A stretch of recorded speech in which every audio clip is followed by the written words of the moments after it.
মানবতার সব সীমা লঙ্ঘন করে গাজা ধ্বংসস্তূপে পরিণত করেছে ইসরায়েল। একের পর এক সামরিক অভিযানে এখানে আর কোনো অবকাঠামো অবশিষ্ট নেই। প্রিয় ভূখণ্ডকে ভালোবেসে যারা এখনও গাজায় অবস্থান করছেন তাদের জীবনে নেমে এসেছে দুর্বিষহ এক যন্ত্রণা। পবিত্র এই ভূখণ্ড নিয়ে আরব দেশগুলো যখন নীরব, তখন গাজাবাসীদের কাছে ছুটে আসছে শত শত অধিকারকর্মী।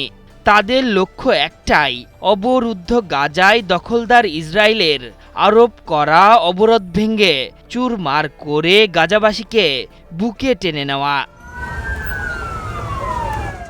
ইসরায়েলি বাহিনীর হাত থেকে মজলুমদের উদ্ধার করতে সড়ক পথেই গাজার দিকে রওনা হয়েছেন শত শত অধিকারকর্মী। তারা ইতোমধ্যেই তিউনিসিয়ার রাজধানী তিউনিস থেকে লিবিয়ার ত্রিপোলিতে পৌঁছেছেন। অবিচলিত নামের এই বহরটিতে কয়েক ডজন বাস ও ১০০-রও বেশি গাড়ি রয়েছে। এই বহরে আছেন ১৫০০ জনেরও বেশি অধিকারকর্মী, যেটির সংখ্যা আরও বাড়তে পারে বলে ধারণা করা হচ্ছে।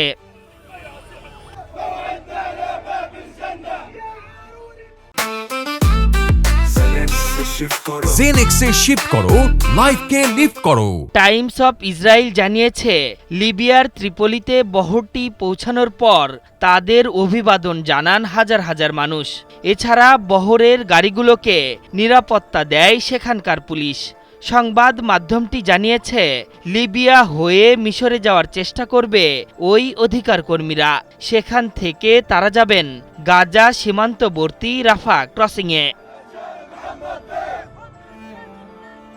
এর আগে গত সপ্তাহে জাহাজে করে গাজার দিকে রওনা দিয়েছিলেন সুইডিশ পরিবেশবাদী গ্রেটা থুনবার্গ সহ ১২ অধিকারকর্মী।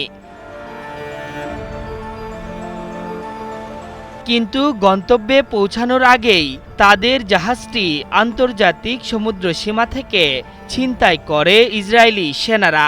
এরপর তাদের ইসরায়েলে নিয়ে যাওয়া হয়। এই জাহাজটি ইসরায়েলিরা ছিনতাই করার পরই তিউনিসিয়া থেকে সড়ক পথে রওনা দেন কয়েকশো অধিকারকর্মী। অবিচলিত নামের ওই বহরটিতে আছেন আলজেরিয়া, মৌরিতানিয়া, মরক্কো এবং লিবিয়ার অধিকারকর্মীরা। তারা এখন লিবিয়ার ত্রিপোলিতে অবস্থান করছেন। তবে তারা বাধার সম্মুখীন হতে পারেন লিবিয়ার সীমান্তবর্তী এলাকায়, কেননা লিবিয়া দুই ভাগে বিভক্ত। মিশরের সীমান্তবর্তী যে অংশটি আছে সেখানে আরেকটি সরকার রয়েছে। তারা এখনও বহরটিকে মিশর সীমান্তের দিকে যাওয়ার অনুমতি দেয়নি। এদিকে অধিকার কর্মীদের বহর নিয়ে দুশ্চিন্তায় পড়ে গেছে ইসরায়েল সরকার।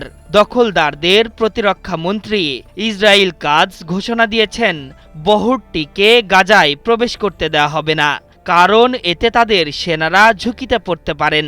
বহরটির যাত্রা আটকাতে মিশরকে আহ্বান জানিয়েছেন এই প্রতিরক্ষামন্ত্রী। আশরাফুল ইসলাম, ৭১।